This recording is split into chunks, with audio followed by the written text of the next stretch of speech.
It's me. I am. We were press conference at 11. Skip's not here. I'm sleepy. So.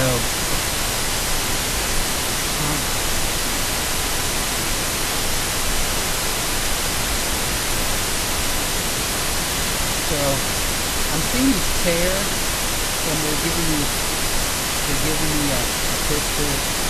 So let's just go ahead and take it at 11. Are you seeing me? All right. Okay.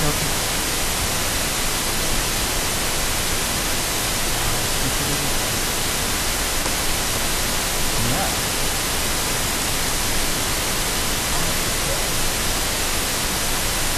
Okay.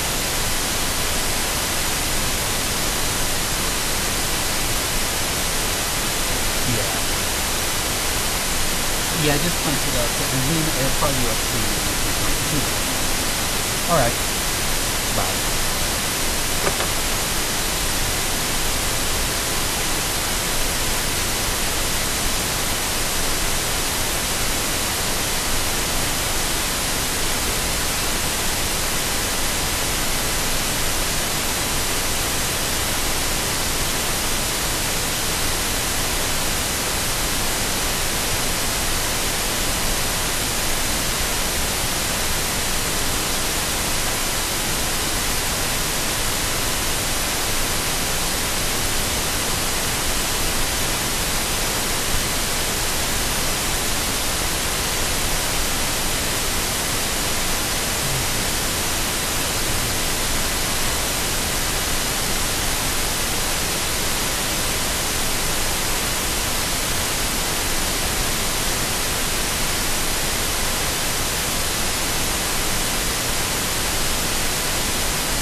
Volume so I can hear what's going on. Yeah. The volume turned up.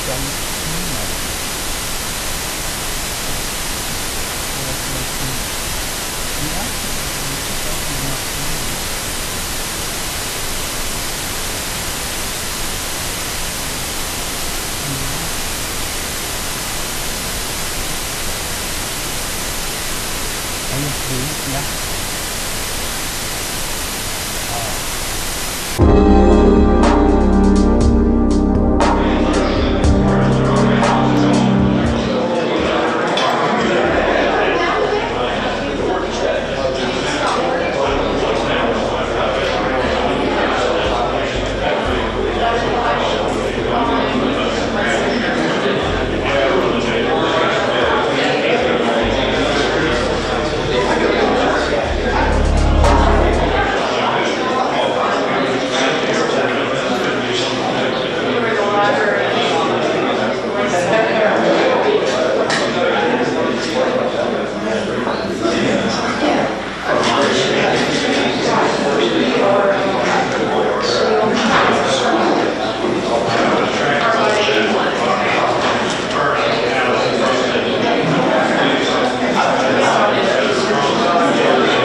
clean in here, honestly.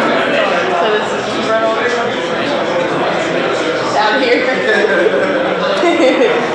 Thanks.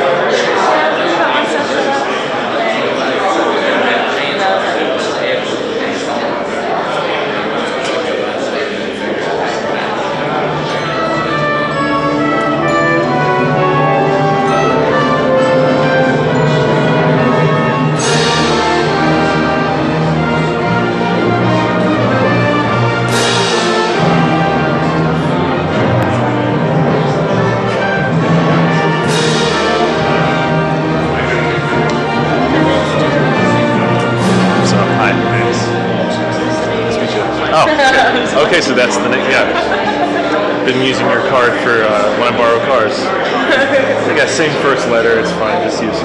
Max, whatever. That's funny.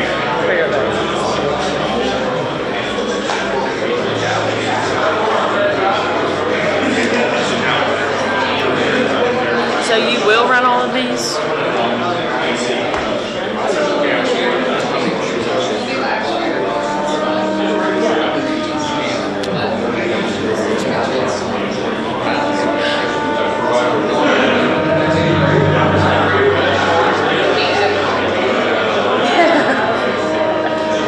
I'm like, who's that?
Hi,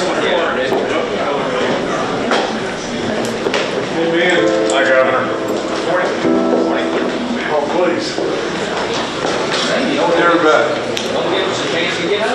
Hi, Billy. Oh. Well, thank you, everybody, for coming. And good day. Good day. We've had the opportunity to have lots of good days here recently, and this is another good one.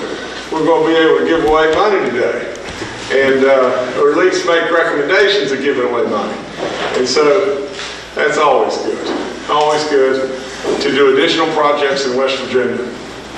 And we've got some great people with us here today. Of course, I know y'all know Brother Caperton and General Hoyer and Brother Smith over here, and Chelsea Ruby would love to be here, but she's sick today. So, you know, she'll be all right. I hope she'll recover and be back with us soon. But I know we've got some great delegates here, and I have seen Rodney, but I haven't seen Delegate Lane. Where's good. Okay, and Eric is here, and Delegate Nelson and Delegate Miller, and let me see, I think we've got Senator Schwob. There he is, sir. Okay, and we've got Senator Jeffries.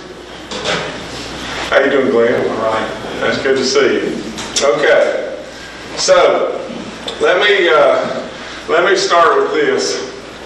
You know, we get money from the federal government on abandoned mine lands, and we've got projects today that we're going to be able to announce and give to you. I've got Secretary Austin Caperton with me, and we'll be announcing the first of many projects across the state to share millions in grant funding for economic development of abandoned mine lands. The fund grant, the grant funding provided by the federal government, blah, blah, blah, and OSM and all that and everything. And basically we have a committee representative from the Department of Commerce, from the Department of Transportation, and DEP. And they make a recommendation. And then the ultimate, I guess, decider is OSMRE. And they give final approval of these projects, but hopefully they'll take the recommendations of our good people. And so the economic development projects must be located on adjacent adjacent to mine lands that ceased operation prior to the signing of the Surface Mine Control and Reclamation Act in August of 1977. So anyway, I've got, I think, two, and this is really neat. Okay, this one is super dear to my heart from the standpoint that it is the restoration of wildlife. It's a restoration of our elk program that we have going on in Logan County, and it's to construct a visitor center near the elk viewing platform, and it's $1.55 million. You know, the restoration program is just starting. It's only a couple years into its infancy, and I can tell you this, that probably, I don't know, it's been 3 or 4 days ago, but my son, you know, has one of his mining operations in Pike County, Kentucky. And he was telling me, he said, "Dad, you wouldn't believe it, but I saw an elk the other day right on our, you know, surface mine job." And he was motioning to the front of the vehicle. He said its antlers were wider than the front of the vehicle. And so I guess the long and short of what he's saying is this, you know, is here's Jay, and he's a hunter, but not an unbelievable hunter from the standpoint of that, but he was so impressed by what he saw, and hunters would naturally be so impressed. But not only that, the people that just love to see nature, you know, and hunters do as well, but people that don't have a hunting interest whatsoever can be attracted to our elk viewing stations and to see an animal that is just magnificent beyond belief, that once walked the hills of West Virginia and the mountains of West Virginia and is now being brought back. And so it's neat. It's really good stuff. So I don't know who I'm awarding this to or who I'm giving this to, but somebody's got to help me with this. Randy Kelly. Randy Kelly. Okay, now, one of y'all is going to have to read, because I can't read here. I can't see. So Austin, if you'll do this and I'll stand up, you'll do the rest of it, that'd be really good. No, I've done that. Yes, I just want to have someone read all the fine print on that. Certificate of Grant Selection, State of West Virginia, DEP, Abandoned Minelands Economic Development Grant awarded to the West Virginia DNR, has been approved for $1.55 million to construct an elk viewing platform and visitor center in Logan County. Okay, very good.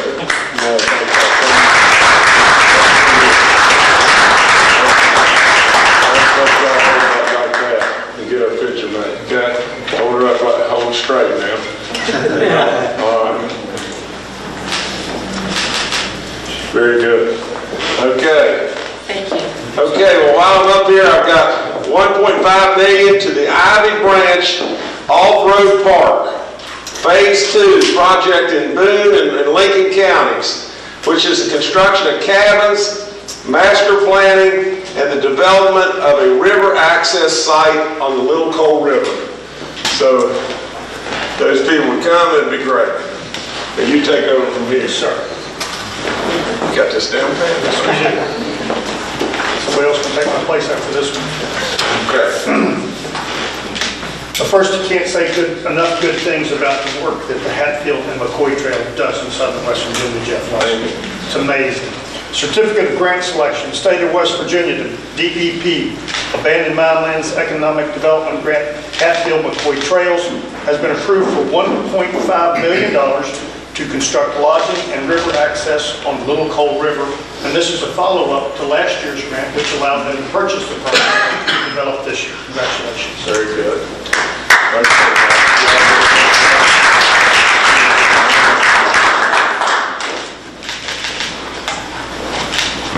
Okay, congratulations.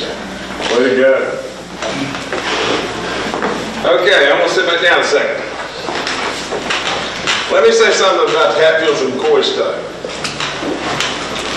And for those of you that are in TV land or print land, let me just say that if you haven't been and you haven't seen the activity and the promise of how many people are involved, in this Hatfields and McCoy network, it's just unbelievable. You know, I've literally been on a dirt road in southern West Virginia and come around the curve thinking that I was the only one on the planet, and here comes 300 four-wheelers all together. 300 of them, you know, and most of them have 2 people on them. And overwhelmingly, the people that are there are all from out of state. All of them are. And they're bringing money, they're bringing dollars, and they're running all over the place. And, you know, praise the Lord, they're as safe as they are. I mean, they're having a blast and everything, and from time to time an accident, I guess, can happen, but I haven't heard of one in a good while. And so, you know, but it's amazing. It is totally amazing. You know, there's every sector of our population, you know, from the super doctors to just people that are just down-home good people that are having fun. And you know, it's just, it's amazing. It's really amazing. But now let me give away some transportation grants, and Tom Smith's going to have to help me here a little bit, but these are the Transportation Alternatives and Recreational Trails Program grants. The West Virginia Transportation Alternatives Program is administered by the West Virginia Department of Transportation and funded by the Federal Highway Administration, and these grants are primarily for sidewalks and improved, lighting and rails and trails. Okay? Thomas? The town of Hamlin, the sidewalk connected to the Lincoln County High School, if they're around.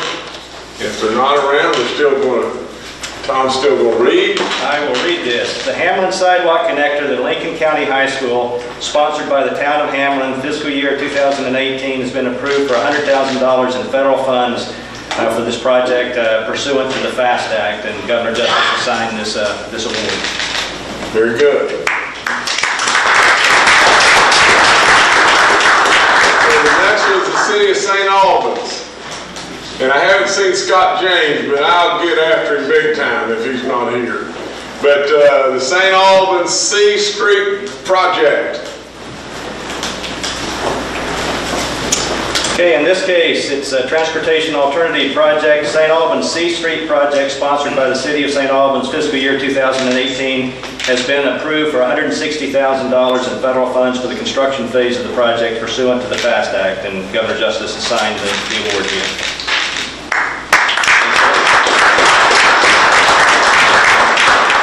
Next is the town of Gilbert in Mingo County. Gilbert Sidewalk Enhancements, Phase 2 construction. Again, the Transportation Alternatives Gilbert Sidewalk Enhancements Phase 2 construction, sponsored by the town of Gilbert, fiscal year 2018, has been approved for $643,000 in federal funds for the construction phase of the project. Again, Governor Justice has approved this. That's great.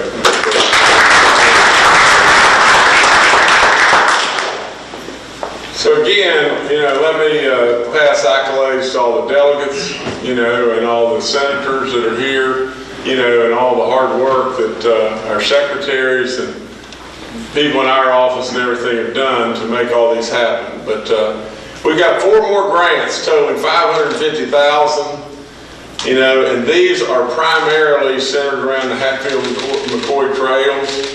The money will be utilized to construct approximately, get this, 100 miles of new trail for the Hatfield-McCoy trail system in Boone County, and to purchase equipment for the upkeep and maintenance of the trails in Boone, Lincoln, and Wayne counties.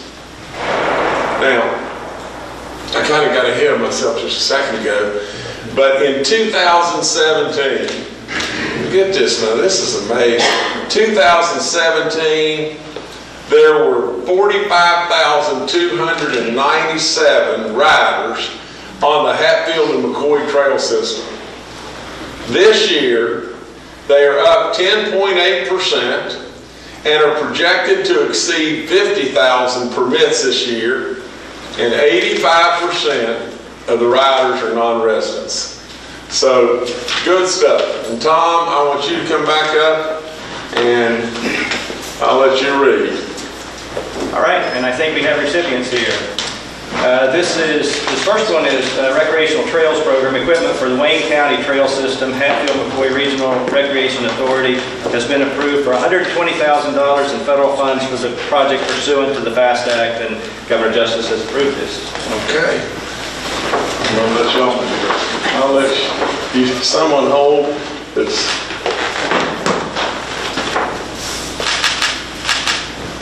Okay. You all stay put. I'll just stay right here. This I'm not next going one to stand is until we're done. Recreational Trails Program, construction of the Boone County Trail System, sponsored by the Hatfield-McCoy Regional Recreation Authority. Fiscal year 2018 has been approved for $120,000 in federal funds for the project pursuant to the FAST Act.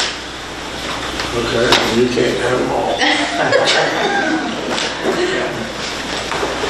And a third one, this is for maintenance equipment for Boone and Wayne counties, sponsored by the Hatfield-McCoy Regional Recreation Authority. Fiscal year 2018 has been approved for $80,000 in federal funds for the project pursuant to the FAST Act.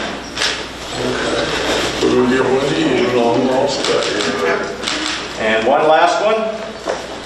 This is also for equipment for the Lincoln County Trail System, sponsored by the Hatfield-McCoy Regional Recreation Authority. Fiscal year 2018 has been approved for $120,000 in federal funds. Okay, now I get a hold of this one. Okay, now let's look good here.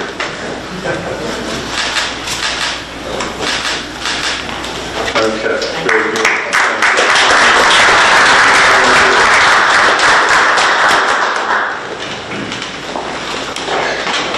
Okay, the last thing I have here, other than your questions, is an update on Hobet. And I want to tell you that currently Rock Creek supports 6 varying types of functions and businesses designed to support training activities for active guard, active duty, reserve, and National Guard troops. In total, the current economic impact of activities at Rock Creek totals 25 full-time jobs, equaling $3 million in support of 20,000 training days for more than 5,000 customers. Now, I'm terrible at reading because, you know, I believe you don't need a governor that just reads to you stuff that somebody else writes. The Hobet site, you know, we thought has a tremendous possibility. That's all there is to it. You know, there were critics that said, if we don't watch out, we're going to build a highway to nowhere here, and it's going to cost an ungodly amount of money. There were other people that believed that without any question, you know, this is our next big coming of prosperity. Now, and then there was a general, not a big giant guy, but a general with a vision. A general really and truly with a big giant vision, you know. And all of a sudden then you have the big giant guy that believes that we surely don't want to go away from the possibility of significant economic development there, and the general with the big giant vision of maybe a military component there that could really bring us real dollars. So now what you got is a merging together of the two ideas. Still all kinds of development possibilities as we continue to grow within our state, and all kinds of economic development from the military. So I'm going to let the general come up and take it from there, and he'll give you a lot more updates and everything, but we haven't done anything but desert Hobet because it is worthy. It is a great idea. And so as we continue to grow, we'll need Hobet, and that area is going to really blossom. But go ahead, gentlemen. As the governor said, he tasked the Guard to take a lead role in helping catalyze efforts at Hobet. Right now, I think it's important to point out that we operate on 4,000 acres of a total 12,000 acre site, so there's a lot more space out there for that other development that the governor's talking about that he wants us to help catalyze. So today what we're talking about, as the governor pointed out, is a couple of key things. One is the Guard's been tasked to expand its tire assembly facility that we do for the nation, and we have to put a second site in.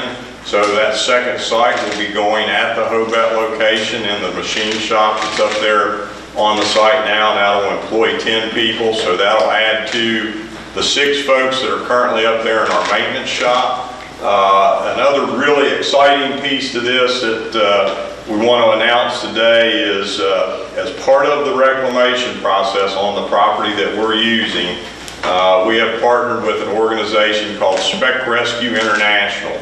It is one of the premier assets, not just in the United States, but in the world for training, search and rescue type training. And today we have with us Governor Larry Phillips from Spec Rescue International, and he's going to come up and just give us a brief overview of what they will be doing, not just at Hobet, but on the surface mine site down in Logan County at Camp Branch, and at our tunnel site as well, and the surface mine site there at the tunnel complex at the old Memorial Tunnel site. So Larry, if you could. Okay. General. Governor, well, you can go right there and look real official. All right, thank you to the General and the Governor and the esteemed guests that are here today. I'm Larry Phillips. I'm one of the owners and directors of Spec Rescue International. Spec Rescue is a small business enterprise established in 1994. And as we've grown over the years, I believe we've become a pretty respected community member and a contractor for technical rescue, exercises, site building, and so forth around the nation and even internationally, where we work with various agencies and so forth. I believe that our benefit and our relationship and partnership with the state of West Virginia, with your vision, Governor, and certainly the generals, and the direction of first responder training and exercise support is going to yield huge dividends and effects to both the economically for the state of West Virginia, but also for the citizens, for the services that we'll provide and train through the military and through our civilian components and so forth to support, provide response mitigation training for disaster events and so forth and so on. HOBET lends itself to such a great opportunity out there because of its expanse, and again, because of your commitment and the generals to putting together a robust, varied, and widespread effort to do training not only for the military, but for civilian authorities as well. And we intend to prosecute that as we proceed. Holly from National Guard has printed up some flyers. I'm not sure where they're going to be, Holly, but we'd like to distribute those to give you a little bit more detailed insight into what Spec Rescue does, what we support, and what we anticipate doing at the HOBET site. So we'll try to share those with you. And I believe we were going to entertain some sidebar conversations and questions afterwards. But the bottom line and in summary is we look to this relationship with West Virginia, the National Guard, as just a immense opportunity for the state, Spec Rescue, and literally the nation through the military and civilian authorities. So hopefully we'll have an opportunity to meet again, and certainly any questions and so forth afterwards, we'd love to field those for you and get into a little bit more detail on this. That's all. Governor, if I could, before I step aside, a couple of people in the back there, and I know the Governor's got a particular place in his heart for these guys and the team that they represent, because they were part of the assets on the ground in 2016, rescuing West Virginians from those floodwaters. Lieutenant Colonel Wally Hatfield, Sergeant First Class Mark Shrewsbury, and Staff Sergeant Adam Landers, and my civilian chief of staff, retired Colonel Joe Peel, have all been part of this effort and were part of that team that was on the ground in 2016 rescuing West Virginians from the floodwater. Can y'all come up here, please?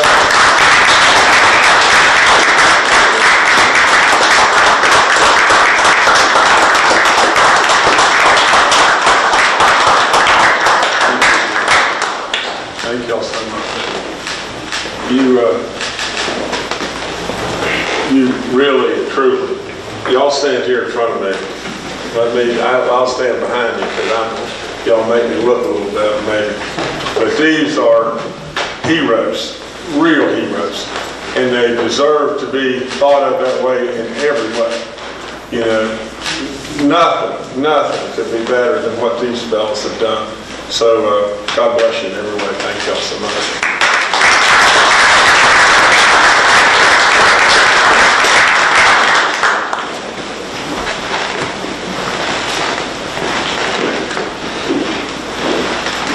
Well, I'm done with updates. If y'all got any questions, I'll give it my best shot. If I can't answer, we've got three great people right here beside me that will try as well. But, it's a good day. Good day when you can give money away and do things within our state. And, we want it to just keep being good days.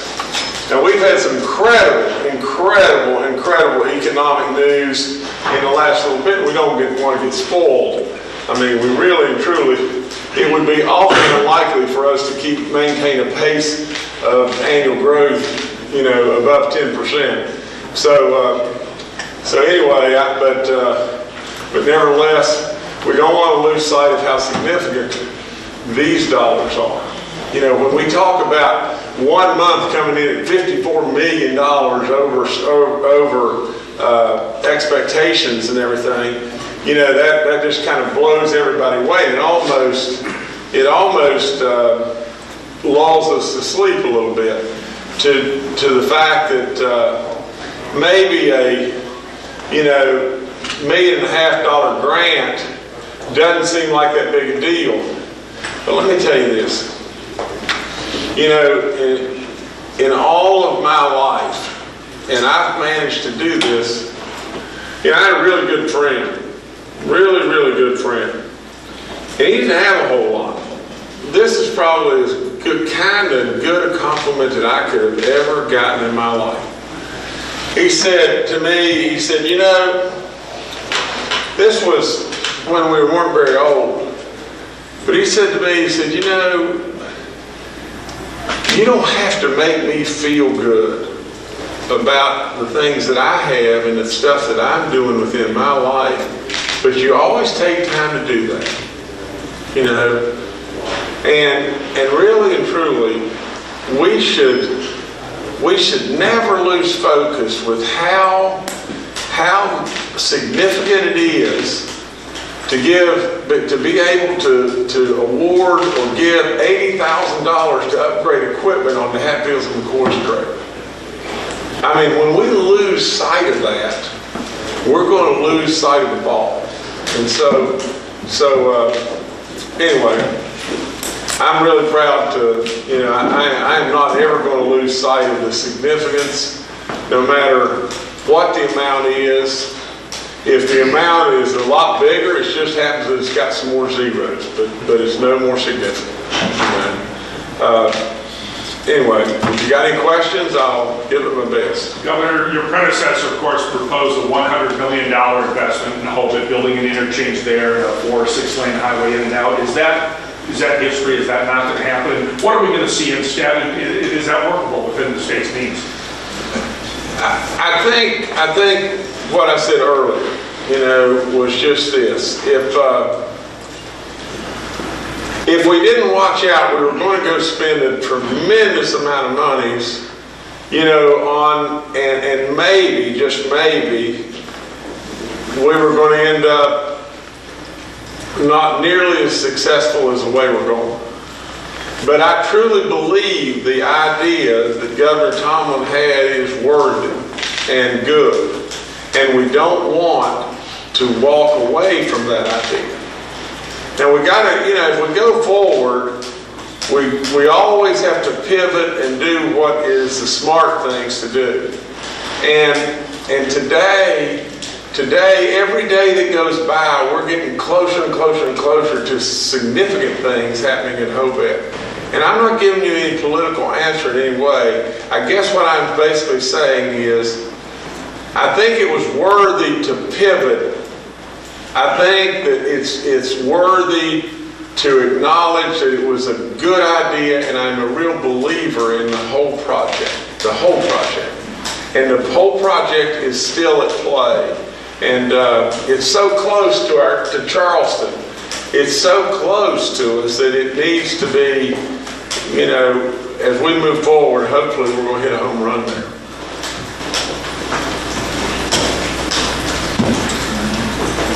Well, I have you here with Secretary Smith. I do want to ask for a progress report and an update on the I-70 project. I-70 project in Wheeling, where we are with the rebids on that, and when we might see some solution or resolution to that issue. No, please. Yeah, we have taken a look at the mic, Secretary. Appreciate it. Yeah, please. Yeah, we're still trying to look at options, to look at what the best options are there. We're beginning to feel that one approach to this would be to use some of our existing consulting capacity to actually work those projects, to work the bridges.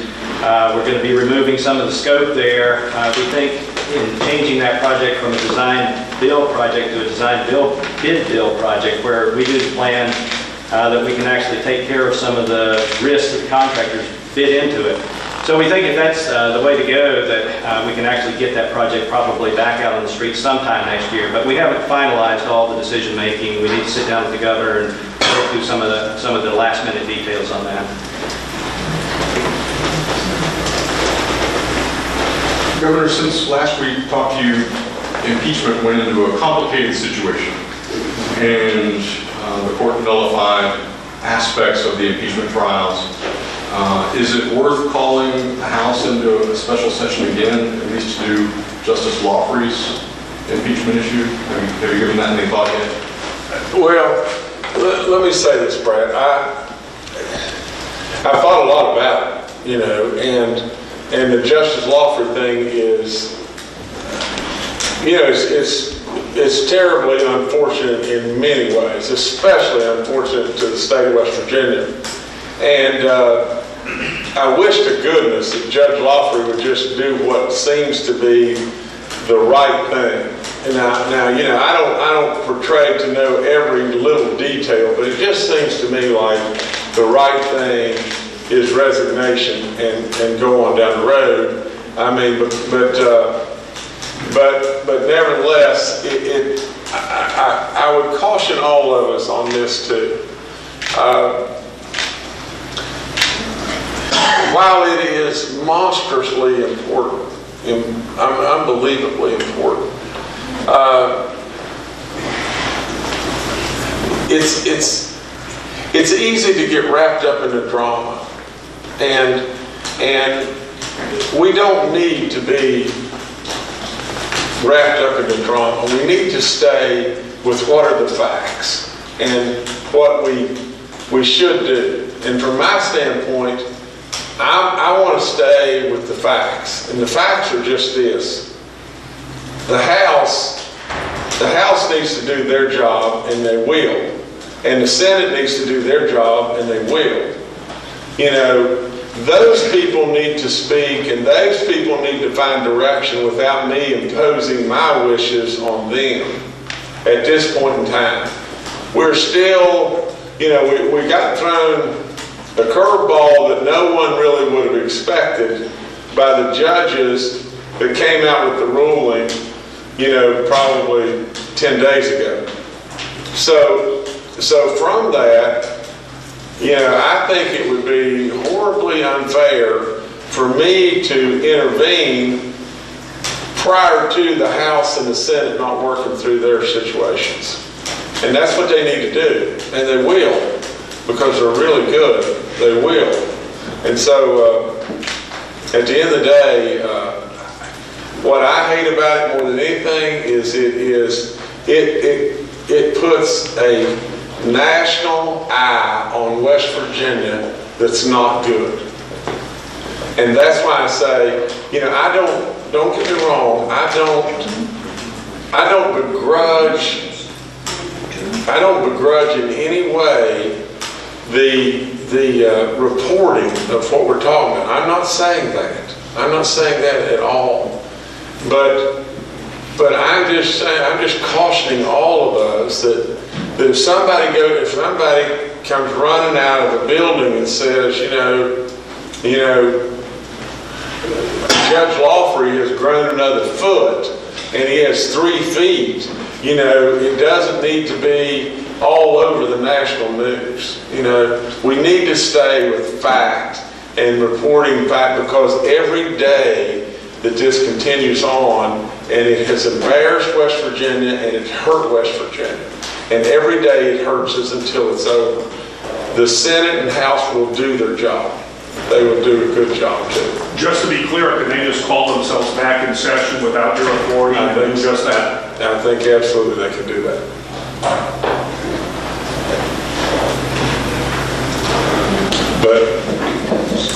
But it's not been good.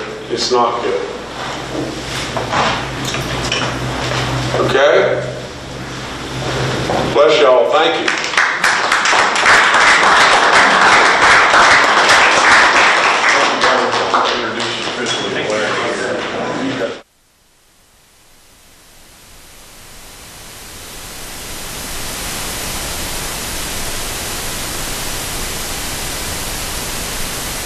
All right, we're out.